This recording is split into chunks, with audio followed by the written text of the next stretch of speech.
Hello friends, मेरा नाम जयप्रकाश शर्मा है। आत्र प्रदेश चैनल में आपका हार्दिक स्वागत है। दोस्तों, जैसा कि हम ज्योतिष सीख रहे हैं और उसमें काफ़ी सारी चीज़ें सीख चुके हैं, जैसे कि कुंडली में कितनी राशियाँ होती हैं, कितने ग्रह होते हैं। प्रत्येक राशि का लग्न चार्ट बना के हमने उच्च ग्रह, ये योग कारक ग्रह, मारक ग्रह देखे थे, उच्च ग्रह, नीच ग्रह, ये सब देख लिया। आज हमारा जो टॉपिक है वो है कि लग्न कुंडली अगर आपके सामने है तो कई बार ऐसा होता है कि एक ही भाव में, एक ही घर में दो ग्रह या दो से अधिक ग्रह बैठ जाते हैं। तो उस कंडीशन में अगर उनमें एक सूर्य भी बैठा हुआ हो और उसके साथ साथ अन्य ग्रह भी बैठे हुए हैं, तो उस कंडीशन में कई बार सूर्य के साथ अन्य ग्रह अस्त हो जाते हैं। अस्त होने का मतलब मैं आपको बता देता हूँ। अस्त होने का मतलब होता है कि वह ग्रह भले योग कारक हो या मारक हो या उच्च का हो या नीच का हो, अगर वह सूर्य के साथ में अस्त हो जाता है तो उसकी जो भी शक्ति है वो वहीं नष्ट हो जाती है। अर्थात सूर्य के साथ जो भी ग्रह अस्त हो जाता है उस ग्रह से हमें किसी भी प्रकार का कोई लाभ हानि नहीं मिल पाती। अगर वह योग कारक ग्रह है और वह ऐसी कंडीशन में बैठा है, सूर्य के साथ में अस्त हो रखा है, तो उसे कैसे प्रबल करें वो भी हम देखेंगे। सबसे पहले तो हम ये देखेंगे कि सूर्य के साथ में कितनी डिग्री, कितने आसपास में आके ग्रह अस्त हो जाते हैं। हम बात करेंगे हर एक ग्रह की, जिससे कि हमें पता चले कि कौन सा ग्रह कितनी नज़दीक में आके अस्त हो जाता है। तो आज सबसे पहले हम देखेंगे कि टोटल हमारे कुंडली के अंदर एक ग्रह एक राशि में 30 डिग्री तक भ्रमण करता है। एक ग्रह एक राशि में 30 डिग्री तक भ्रमण करता है। लास्ट 30 डिग्री, 30 से ऊपर नहीं जाता। 30 से ऊपर जाते वो नेक्स्ट राशि में कन्वर्ट हो जाता है, नेक्स्ट राशि में बदल जाता है। अब हमारे पास कितनी राशियां हैं? 12 राशि। तो 12 राशि के अंदर हमारे जो ग्रह हैं, एक राशि में कितना डिग्री घूमता है? 30 डिग्री। तो 12 राशि में कितना डिग्री घूमेगा? 360 डिग्री। इस तरीके से हमारे ग्रह चलते हैं। यहाँ एक राशि, दूसरी राशि, तीसरी राशि, ऐसे करते करते लास्ट 12वीं राशि में आते आते वह 360 डिग्री घूम लेता है। ये तो हो गया कि हमारी कुंडली में एक ग्रह की जो कैपेसिटी है, जो चलने की कैपेसिटी है, वो 30 डिग्री तक होती है और टोटल कुंडली में घूमता है वो 30 डिग्री तक। उसके बाद बात करते हैं हम अस्त की अवस्था कि कैसे कुंडली में सूर्य के साथ में कोई भी ग्रह आसपास में आ जाता है तो वह कैसे अस्त हो जाता है। तो सबसे पहले हम बात करते हैं चंद्रमा की।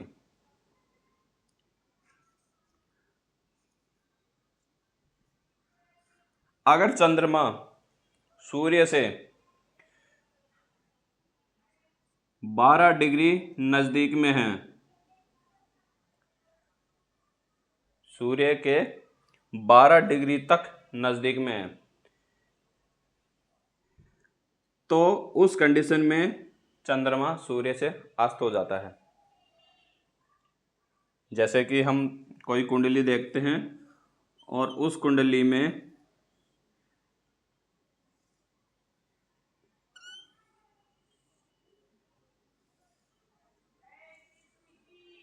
ठीक यहाँ सूर्य भी है और चंद्रमा भी है।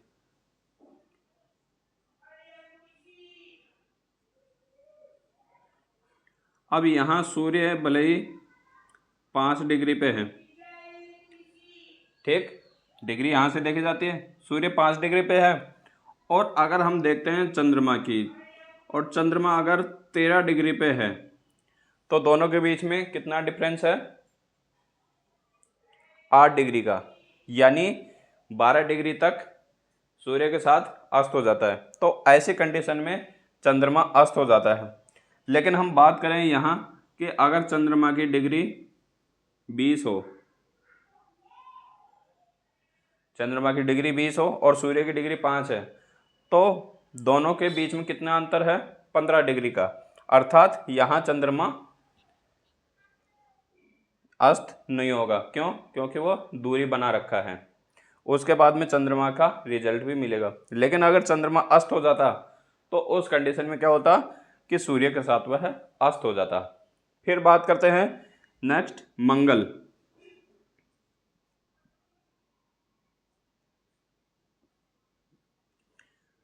मंगल देव के पास में है 17 डिग्री। अगर मंगल देव सूर्य से 17 डिग्री की दूरी पर रहता है तब तक वो अस्त अवस्था में रहता है। उसके बाद जैसे ज़्यादा होती है तो उस कंडीशन में चंद्रमा मंगल देव सूर्य से अस्त नहीं हो पाएगा। अभी जैसे हमने एग्जाम्पल देखे थे वैसे ही देखते हैं। मंगल, अगर हम देखते हैं कि अगर मंगल 20 डिग्री पे है और सूर्य 5 डिग्री पे है, दोनों के बीच में कितना डिफरेंस है? 15 डिग्री। यहाँ कितने पे आ रहा है? सूर्य चंद्रमा ये मंगल अस्त कितने पे हो रहा है? 17 डिग्री पे। यानी अगर 1 से 17 डिग्री तक अगर मंगल देव सूर्य के पास में रहते हैं तो उस कंडीशन में सूर्य से अस्त हो जाएंगे। अगर यही बात करें हम कि इनकी डिग्री हो 25, तो उस कंडीशन में मंगल देव सूर्य से अस्त नहीं हो पाएंगे। उसके बाद बात करते हैं बुध की।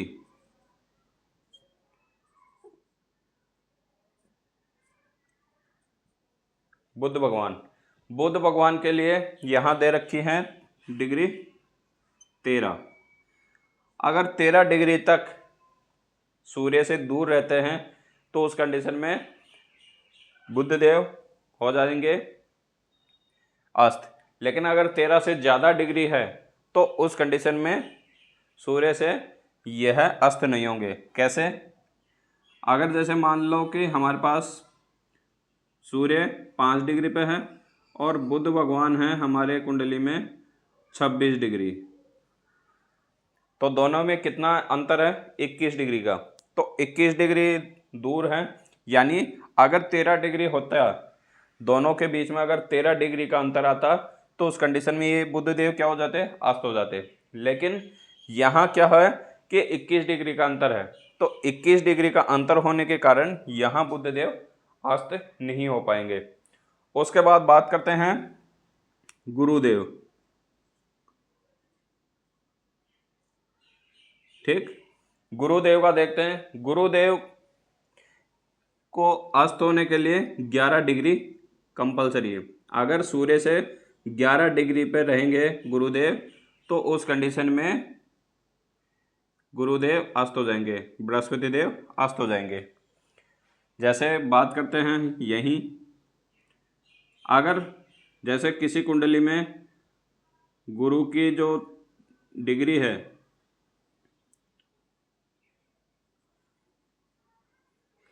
वो आ रखी है 17 और सूर्य की डिग्री है 15, तो दोनों के बीच में कितना है? 12 डिग्री का अंतर। यानी 1 डिग्री आगे है, तो यहाँ गुरुदेव अस्त नहीं हुए। अगर हम यहाँ बात करें कि यहाँ 15 डिग्री होती तो दोनों के बीच में 10 डिग्री का अंतर है और यहाँ 11 डिग्री तक सूर्य से गुरुदेव अस्त होते हैं, बृहस्पति देव अस्त होते हैं। उसके बाद में बात करते हैं हम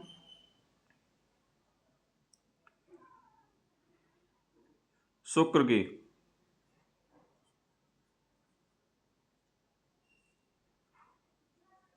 ठीक, शुक्रदेव सिर्फ 9 डिग्री तक ही अस्त हो जाता है। अगर सूर्य के और शुक्र के, जो शुक्र ग्रह है और जो सूर्य ग्रह है, दोनों के बीच में अगर 9 डिग्री का अंतर है तब तक वह अस्त कंडीशन में होता है। 9 से ऊपर जाते ही वह वक्री हो जाता है, प्रबल हो जाता है। उसके बाद में शुक्र का कोई गलत प्रभाव या अच्छा प्रभाव देखने को कुंडली में जरूर मिलता है। बात करते हैं, जैसे कुंडली में यहाँ सूर्यदेव बैठे हैं 5 डिग्री पे, ठीक, और शुक्रदेव बैठे हैं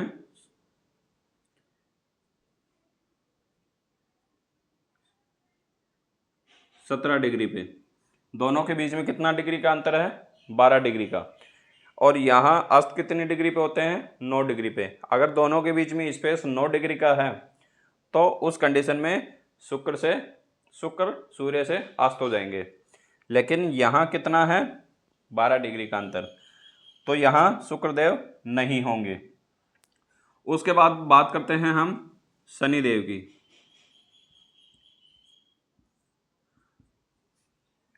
शनिदेव के लिए है 15 डिग्री।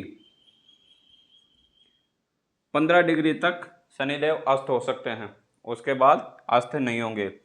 तो सेम यही है कि अगर किसी भी कुंडली को हम उठा के देखते हैं और उसमें अगर बीच का जो गैप है, अगर वह गैप कुंडली में देखने को मिलता है तो उस कंडीशन में सूर्य के साथ वह ग्रह अस्त हो जाता है। उसके बाद में अभी हम एक एग्जाम्पल लेके देखते हैं, क्योंकि एग्जाम्पल भी बहुत ज़रूरी है। जब तक एग्जाम्पल नहीं होगा तब तक हम सीख नहीं पाएंगे, क्योंकि जो पहले हम वीडियो बनाए थे वो सारी बेसिक कंसेप्ट थी। अब जो हमारा जो फंडामेंटल चल गया उसमें आपको प्रैक्टिकली देखना ज़रूरी है। अब आपको मैथमेटिक्स का सहारा लेना पड़ेगा जिससे हम सीख पाएंगे। तो जैसे हम बात करते हैं एक कुंडली बनाकर, कुंडली हम किसी भी लग्न की ले सकते हैं, कोई ज़रूरी नहीं है, सिर्फ हम सीखने के पर्पज से देख रहे हैं, तो वो चीज़ हमें बहुत ज़रूरी है। एक एग्जाम्पल होना बहुत ज़रूरी है, क्योंकि बिना एग्जाम्पल अगर आप कुछ भी सीखोगे तो उसका रिजल्ट आपको हो सकता है गलत भी मिल सकता है। तो हम सबसे पहले कोई भी नंबरिंग लिख लेते हैं।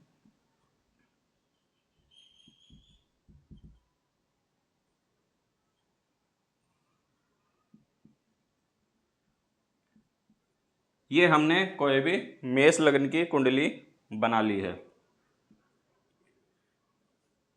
ठीक, जिसमें हमने सूर्य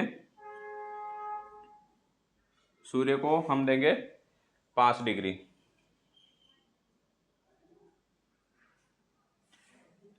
ठीक। उसके बाद में बात करते हैं बुध भी यहीं बिठा देते हैं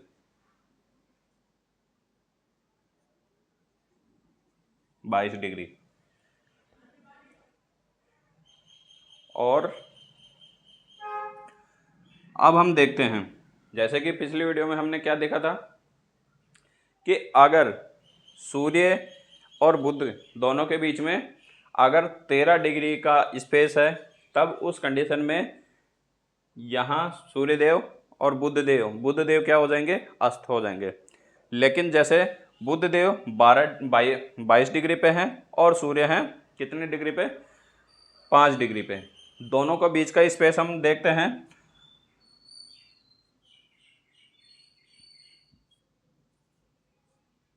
सूर्य और बुध।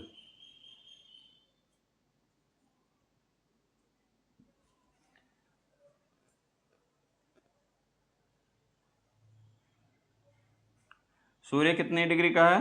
5 डिग्री का। और बुध कितनी डिग्री पे है? 22 डिग्री पे। अंतर कितनी डिग्री का है? 17 डिग्री का।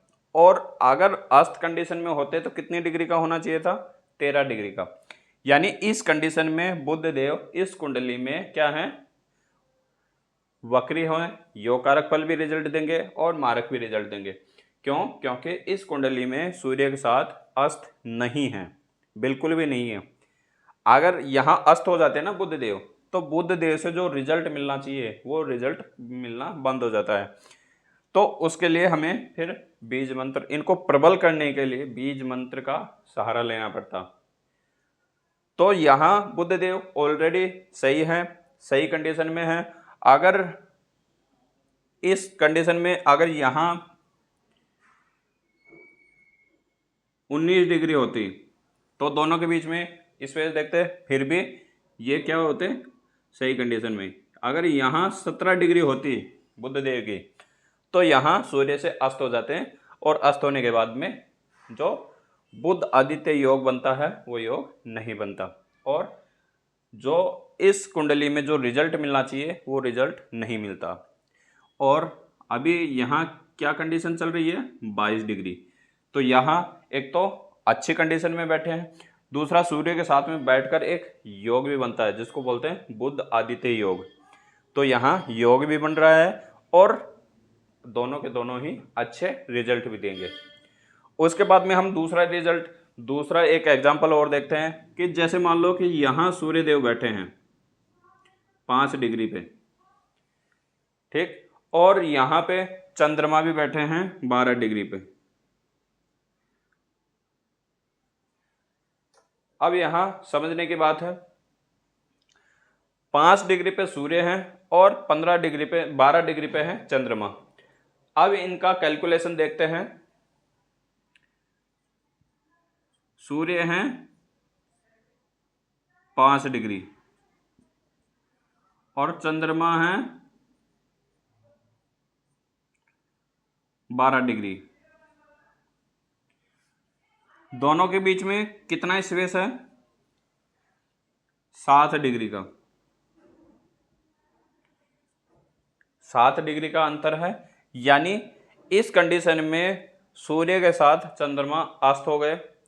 अस्त होने के साथ साथ यहाँ एक ग्रहण लग गया अमावस्या दोष वाला, कि सूर्य के साथ में चंद्रमा के साथ में अगर सूर्य बैठ जाता है और वह अस्त कंडीशन में होता है तो उस कंडीशन में एक दोष लग जाता है जिसको बोलते हैं चंद्र ग्रहण दोष। तो ऐसे दोष को हम गलत परिणाम मिल सकता है। वैसे चंद्रमा जब अस्त हो जाता है तो चंद्रमा से जो मिलने वाले परिणाम हैं वो बंद हो जाते हैं। कुल मिला के हम इतना जानते हैं कि अगर सूर्य के साथ में कोई भी ग्रह नज़दीक में आता है तो वह ग्रह अस्त हो जाता है, और उस कंडीशन में उस ग्रह से जो मिलने वाले परिणाम हैं वो पूरी तरह बंद हो जाते हैं। दोस्तों, कोशिश कर रहा हूँ कि मैं आपको ज़्यादा से ज़्यादा गहराई से सिखाऊं और ज़्यादा से ज़्यादा बिल्कुल इजी तरीके से सिखाऊं, जिससे कि आपको इस कुंडली में कोई भी दिक्कत नहीं आए, स्वयं से आप कुंडली देखना सीख जाएं। मेरे पास हज़ारों लाखों कुंडलियों का मैसेज आते हैं और उसमें मैं यही चीज़ देखता हूँ, मेन चीज़। इसी से सारी चीज़ पता चल जाती है कि कौन सा ग्रह अस्त है, कौन सा नहीं है, कौन सा मारक है, कौन सा योग कारक है। तो दोस्तों, आगे जो भी वीडियो आएगी आपके पास में नोटिफिकेशन आ जाएगा। तब तक के लिए अलविदा, जय श्री राम।